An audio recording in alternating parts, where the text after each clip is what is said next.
Joe Louis was just 18 when he was shot twice by the Ohio National Guard on his college campus.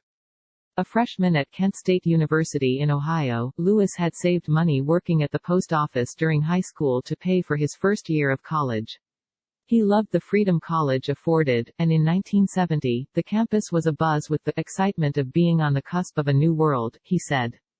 Louis grew up on images of the civil rights protests and the Vietnam War, and took part in anti-war protests when he got to the campus.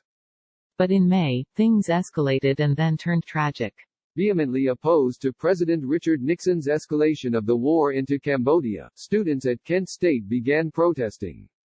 On Friday, May 1, students demonstrated on campus and throughout the town of Kent. The next day, the Reserve Officers Training Corps building on campus was set on fire. How the blaze started remains up for debate, and by the evening, then Governor Jim Rhodes, who was running for the Senate, called in the National Guard. That Sunday, in a press conference, the governor called the students the worst type of people that we harbor in America. By Monday, May 4, things reached a boiling point, and students weren't just protesting the war anymore, but also the armed guards stationed on their campus with military-grade weapons. Louis was among the estimated 2,000 people who gathered that afternoon in a demonstration beset by the toxic waters of the 60s flowing together in one place, according to historian Howard Means, who wrote a book on the incident, 67 Shots, Kent State and the End of American Innocence. You had this combination of naive students, a politically ambitious governor, and a laissez-faire administration, all deeply complicated by terrible leadership in the National Guard, Means said. As the National Guard ordered Louis and his fellow students to disperse, they refused. The guardsmen used tear gas, but it proved largely useless due to the wind, and students threw rocks. While this was all happening, the important school administrators were out to lunch, Means said. Then, the guardsmen, at least 60 yards from most of the students protesting, started firing. In 13 seconds, between 61 to 67 shots were fired. Louis was hit twice, 4 students were killed, 8 others were injured, one of whom was permanently paralyzed, and the course of history was altered.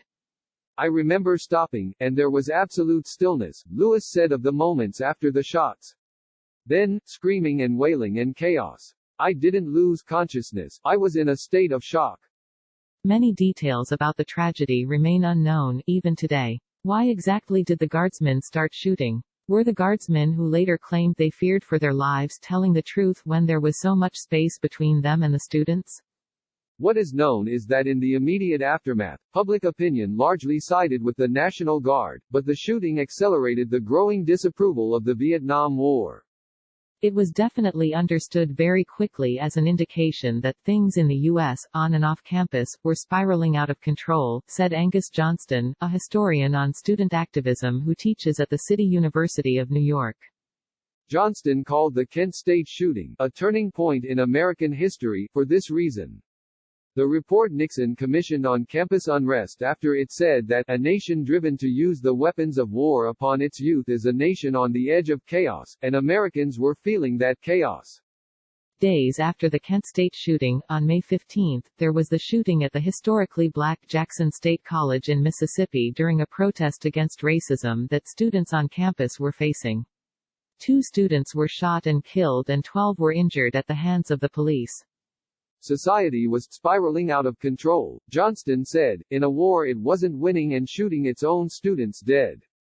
Although the May tragedies certainly weren't the only time campuses saw violence, the dramatic photos of the Kent State shooting revealed to the American public what was really going on. The deaths of the students in Ohio, which received far more attention than those in Mississippi in part, historians believe, because the students who died at Kent State were white, not only further divided a country already split over the war but also revealed that the divide was growing unsustainable. Alan Canfora, a student who attended the Kent State protest, said the purpose of the demonstration, one that he never imagined would turn deadly, was to send a message to stop the war. Canfora was captured in one of the most famous pictures from the day, holding a black flag while facing down the National Guard. He was holding the flag in mourning. One of his close friends from childhood had died in the war. Just a week before the protest, he had attended a funeral of someone else he knew who died in Vietnam. Means, the historian, said he believes that the message of Canfora and his fellow students was received. Kent State, he said, unmoored Nixon, who just days before the shooting had called anti-war protesters bums, to which a parent of one of the students killed that day famously replied, "My child was not a bum." When the president's intelligence officials couldn't find evidence that the protest was stirred by outside agitators, Nixon was frustrated. The anger was coming from the students themselves, and it was only growing. After the shooting, there was a nationwide student strike that saw 4 million turn out in response to the tragedy. As many as 100,000 students marched on Washington. Then, David Crosby, Stephen Stills, Graham Nash and Neil Young released their protest song, Ohio, a month later, with the chorus of 4 dead in Ohio, after seeing the photos of the shooting. With lyrics that directly called out Nixon, the song was heard by the nation loud and clear. A year after Kent State, the 26th Amendment was ratified, lowering the voting age to 18, which was seen as a massive win for students who until then were too young to vote for politicians who wanted to end the war but were old enough to be drafted. Canfora, who was shot in the wrist that day 50 years ago and returns to the campus every year to mark the anniversary, is proud to have been there despite the tragedy. "We helped stop the war," he said.